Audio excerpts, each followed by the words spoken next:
नमस्कार, मैं राजेश और आप देख रहे हैं नीति 365। आज हमारे साथ फिर एक बार सदान विकास पार्टी के राष्ट्रीय अध्यक्ष डॉक्टर राजेंद्र प्रसाद साहू हमारे साथ हैं और हम इनसे कुछ बातचीत करेंगे झारखंड की राजनीति के ऊपर, क्योंकि अभी संकट के दौर से गुजर रहा है झारखंड और उसी मुद्दों को लेकर के सदानों की लड़ाई लड़ते हैं और सदानों के मुद्दों को लेकर के आज इनसे हम बातचीत करेंगे और जानने की कोशिश करेंगे कि आने वाली चुनाव या फिर इनकी पार्टी जो सदानों के विकास की बात करती है कैसे वो विकास के राह पर ले चलेंगे और जिस तरीके से उनके लगातार अधिकार हैं जो उनको छीनता जा रहा है, शून्य होता जा रहा है, उनको लेकर के हम सीधा बातचीत करेंगे और जानने की कोशिश करते हैं कि आखिर सदानों की अधिकारों की रक्षा कैसे करेंगे। सबसे पहले स्वागत है हमारे न्यूज 365 चैनल में। हम आपका हार्दिक धन्यवाद देते हैं आपको। और 365 चैनल हमारी पार्टी को सदैव उजागर करने में रही है और आज भी है, इसलिए हम इन्हें हार्दिक धन्यवाद 365 चैनल को देते हैं। कोई भी संगठन अगर धरना प्रदर्शन या फिर किसी भी तरह से बंदी का आयोजन करता है तो सीधे तौर पर आदिवासी और मूलवासी से जोड़ देता है, तो क्या आदिवासी के साथ मूलवासी भी सहयोग में रहते हैं? इसी बात को तो आज मैं उजागर करने वाला हूँ कि सर्वप्रथम तो मैं बताना चाहूँगा कि झारखंड बने 24वां साल जा रहा है। सारी पार्टियाँ आदिवासी के नाम पर राजनीति करती हैं कि मैं आदिवासियों के लिए ये कर रहा हूँ, आदिवासियों के लिए वो कर रहा हूँ, लेकिन मूलवासी सदान और सदान की बात कोई पार्टी नहीं करती है। कहीं भी आपने नहीं देखा होगा, किसी पेपर में नहीं देखा होगा, किसी के वक्तव्य में नहीं देखा होगा, किसी विधायक, मंत्री, सांसद या मुख्यमंत्री के वक्तव्य में आपने नहीं सुना होगा कि झारखंड राज्य में सदान भी निवास करते हैं। सिर्फ यही सुनने को मिलता है कि झारखंड राज्य में आदिवासियों के लिए मैं सारा काम कर रहा हूँ, उनके विकास का काम कर रहा हूँ, लेकिन सदान की चर्चा कभी नहीं होती है। सदान विकास पार्टी ही एकमात्र पार्टी है जो सदानों की आवाज़ को बुलंद करती है। झारखंड राज्य जब से बना है तब से सदानों की लड़ाई आज हमारी पार्टी लड़ रही है। हमारे पदाधिकारी, हमारे कार्यकर्ता इसकी लड़ाई लड़ रहे हैं। तो सदानों को मैं इस ओर आकर्षित करना चाहता हूँ कि इसे आप समझिए। अभी आपने देखा होगा, आज की बंदी को आप देखिए, उसके बाद मैं माननीय मुख्यमंत्री की बात करूँगा। अभी जो बंदी की बात हुई है तो सारे संगठन बोलते हैं कि मैं आदिवासी मूलवासी बंदी कर रहे हैं, हमारा संगठन बंदी कर रहा है। लेकिन मैं पूछना चाहता हूं कि जब 7 जिलों में मूलवासियों को शून्य कर दिया गया, आरक्षण शून्य कर दिया गया, ओबीसी आरक्षण दिए बिना पंचायत चुनाव करा दिया गया, तो उस समय मूलवासी की बात नहीं आती थी। कोई भी आदिवासी नेता नहीं बोला कि इन लोगों को भी हक अधिकार दिया जाए। तो ये सारे ढकोसला है। जितने भी विधायक, मंत्री, सांसद या आदिवासी संगठन की बात करते हैं लोग, तो ये सब ढकोसला करते हैं कि हम आदिवासी मूलवासी मिलकर के लड़ाई लड़ रहे हैं। लेकिन एक्चुअली में झारखंड जब बनी है उस समय आदिवासी मूलवासी मिलकर के लड़ाई लड़ा। झारखंड अलग राज्य जरूर बना, हम लोगों ने तन मन धन से साथ दिया। उसके बाद झारखंड बनी है, तो झारखंड बनी तो सर्वजातीय सर्वधर्मावलंबियों के लिए झारखंड बनी है, किसी एक जात के लिए नहीं बनी। आप बोलते हैं कि आप 56% 60% हैं मूलवासी, सदान मूलवासी जो हैं, लेकिन आदिवासी है 27%। तो क्या नहीं लगता है कि उनको विकास की जरूरत है? देखिए, विकास के लिए तो सारे विधायक, मंत्री, सांसद, मैं आदिवासियों का विकास कर रहा हूँ। सारी पार्टियां बोलती है जब से झारखंड राज्य बनी है तब से कि मैं आदिवासियों का विकास कर रहा हूँ। जितने भी मुख्यमंत्री बने, मुंडा जी बने, मरांडी जी बने, आज सोरेन जी की सरकार है, मधुकोड़ा जी की सरकार है, तो जितने भी मुख्यमंत्री बने सबों ने एक ही शब्द कहा, चाहे बीजेपी पार्टी के हों, कांग्रेस के हों, आरजेडी के हों, जितने भी मिली जुली सरकारें बनी या प्योर बीजेपी की सरकार बनी, कभी किसी ने नहीं कहा कि मैं सदानों के लिए काम कर रहा हूँ। सबने कहा मैं आदिवासियों का विकास कर रहा हूँ। सारे पेपर में भी आप देखते होंगे। लेकिन आदिवासियों का विकास हुआ कहाँ? आदिवासियों का विकास किसी ने नहीं किया। कोई मुंडा जी, मरांडी जी, कोड़ा जी, सोरेन जी, जो भी मुख्यमंत्री रहे या उनकी सरकार रही, किसी ने विकास नहीं किया। विकास किनका हुआ? विकास उनका हुआ जो धर्म परिवर्तन करके मिशनरीज में शामिल हो गए, सिर्फ उनका विकास हुआ। आज भी भोले भाले आदिवासी गांवों में रहते हैं, मैं तो जाता हूँ गांवों में, मैं देखता हूँ कि उनका कोई विकास नहीं है, न रोजी है न रोजगार है। जो पहले स्थिति थी रहने का, झारखंड बनने के पहले, वो आज स्थिति वही की वही पड़ी हुई है, उनका कोई विकास नहीं हुआ। तो ये मेरा मानना है कि जितनी भी पार्टियां की सरकार बनी, सभी पार्टियों ने सदानों को इग्नोर किया और आदिवासी के नाम पर लूटखंड बनाया, लूटा। सारे लोगों ने इतना दौलत लूटा, झारखंड के कहता है खजाना खाली हो गया। खाली क्यों होता है? जितने विधायक, मंत्री या मुख्यमंत्री, सांसद बने, सिर्फ निजी स्वार्थ के लिए, अपने स्वार्थ के लिए, अपने लोगों के स्वार्थ के लिए इन्होंने झारखंड को बर्बाद कर दिया। यहाँ पर भ्रष्टाचार बढ़ी हुई है, बेरोजगारी बढ़ा हुआ है, ये इनको दिखता नहीं। आज देखिए, आज भी हमारे माननीय मुख्यमंत्री महोदय गिरफ्तार हो गए हैं, ईडी के चंगुल में आए हैं। तो आईटी और ईडी का जो छापा पड़ रहा है, क्यों पड़ रहा है? तो यहाँ माफिया, दलाल भरे हुए हैं, बड़े बड़े लोग भरे हुए हैं, जो बड़े बड़े मंत्री और विधायक और जो हमारे राज्य प्रशासनिक पदाधिकारी हैं, वो लोग भी इससे बचत नहीं है, वो लोग भी इसमें शामिल हैं। तो सारे भ्रष्टाचार में शामिल होकर के झारखंड के विकास के सारे रुपये को ये लोग गबन कर रहे हैं। और झारखंड में किसी कोने में विकास नाम की चीज नहीं है, कहीं गरीबी नहीं मिटा, कहीं बेरोजगारी नहीं मिटी, और सब जगह महंगाई भी छाया रहा।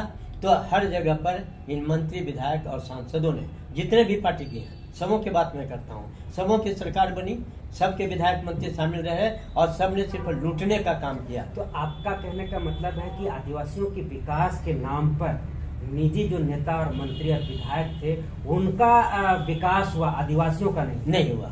तो जितने मंत्री विधायक हैं उनका विकास हुआ, न आदिवासी का विकास हुआ, न सदान की बात तो कोई करता ही नहीं है। तो सदान की बात छोड़ दीजिए, जो 23% आदिवासी हैं, 77% हम सदान हैं।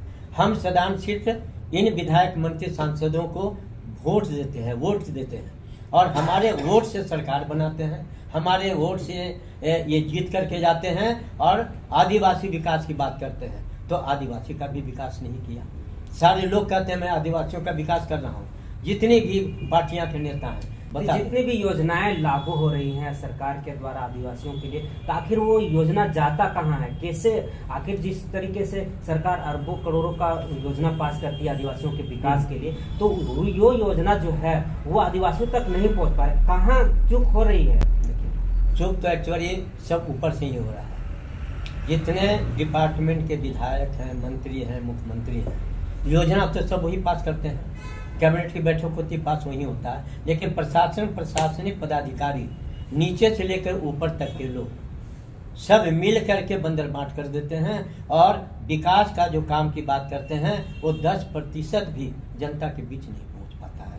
मेन विकास में अवरोध का कारण ऊपर के लोग हैं और उसमें दलाल, माफिया, बड़े बड़े लोग का हाथ है, वो लूट में शामिल हैं और जो बचता है उसमें बचा करके इन मंत्री, विधायक और संतरी को देते हैं। आपने एक बड़ी सी बात बोल दी कि आदिवासियों के नाम पर मिशनरियों का विकास हो रहा है। अभी डिलिस्टिंग का भी मामला जोरों से चल रहा है, क्या लगता है डिलिस्टिंग होना चाहिए?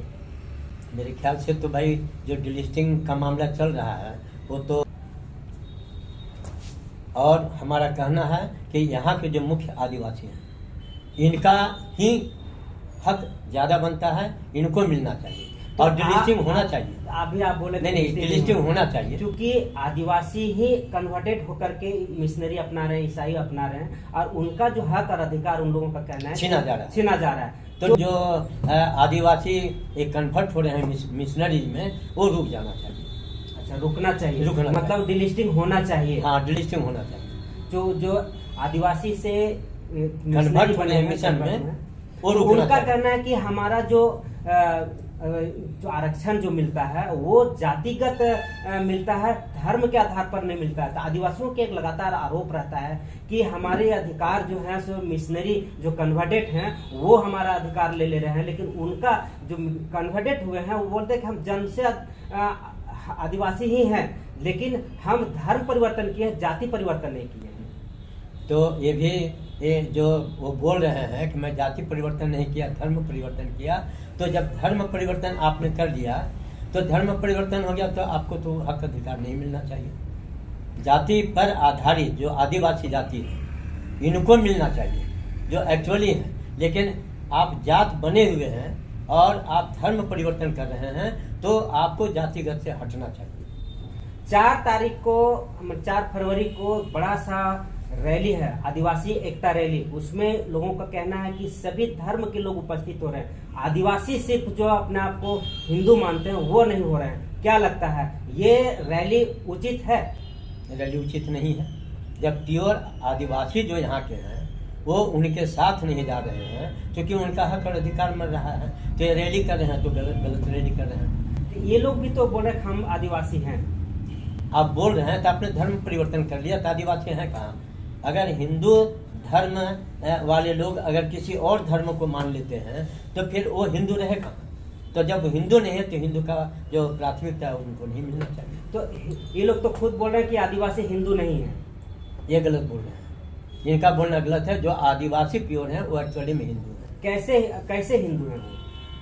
यहाँ के सनातनी है, सनातन के आधार पर वो हिंदू है। कैसे सनातनी है? क्या सनातनी है का उनका प्रमाण है, वो जो पूजा पाठ करते हैं, पाहन पूजा करते हैं, या मंदिरों में या पेड़ पौधे की जो पूजा करते हैं, वो एक सनातनी पूजा है। हिंदू सनातनी पूजा में ब्राह्मण पूजा करता है, उनके यहाँ तो पाहन पूजा करता है। तो पाहन पूजा करता है, पाहन भी ब्राह्मण की गिनती में आता है।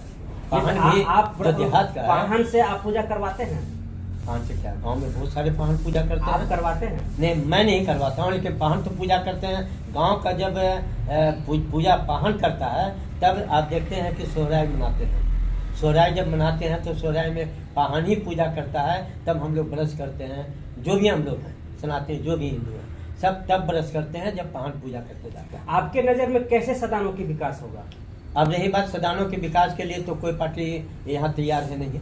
सदानों के विकास सदान विकास पार्टी नहीं करेगी। इसलिए मैं बार बार सदानों से अपील करते आया हूँ कि जितने भी झारखंड राज्य के सदान हैं, ऑल नॉन ट्राइबल आर सदान, सीधी सी बात, वो एकजुटता में आइए और सत्ता परिवर्तन कीजिए। आदिवासियों का विकास मैं ही कर सकता हूँ, सदान विकास पार्टी नहीं करेगी, क्योंकि आदिवासियों को भी तो मैं टिकट दूंगा। हमारी पार्टी टिकट तो आदिवासियों को भी देगी, सर्वजातीय सर्वधर्मावलंबियों को टिकट दे रही है।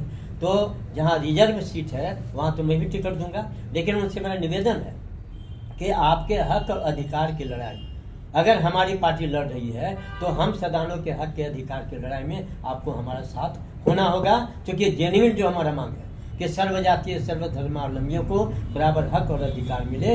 इस पर हमारे पार्टी के जो भी विधायक, मंत्री और सांसद होंगे उनका एक ही उद्देश्य होगा कि झारखंड राज्य में निवास करने वाले सर्वजातीय सर्वधर्मावलंबियों को मैं बराबर का हक और अधिकार दूं। एक कल्प जैसे आरक्षण हो गया, ओबीसी आरक्षण दिए बिना पंचायत चुनाव करा दिया। तो आप हम मांग करते हैं कि हम 56%, 60% ओबीसी वाले हैं, तो हमको 42% आरक्षण मिलना चाहिए। तो इसमें उनको भी हमारा साथ देना चाहिए, क्योंकि जब आप आरक्षण का लाभ ले रहे हैं तो हमारे आरक्षण में आपको रोड़ा नहीं बनना है। और मेरा मानना है कि हमारे पार्टी के जो उम्मीदवार जीत करके आएंगे वो हमारा साथ अवश्य देंगे। 2024 के विधानसभा चुनाव में आप लड़ रहे हैं?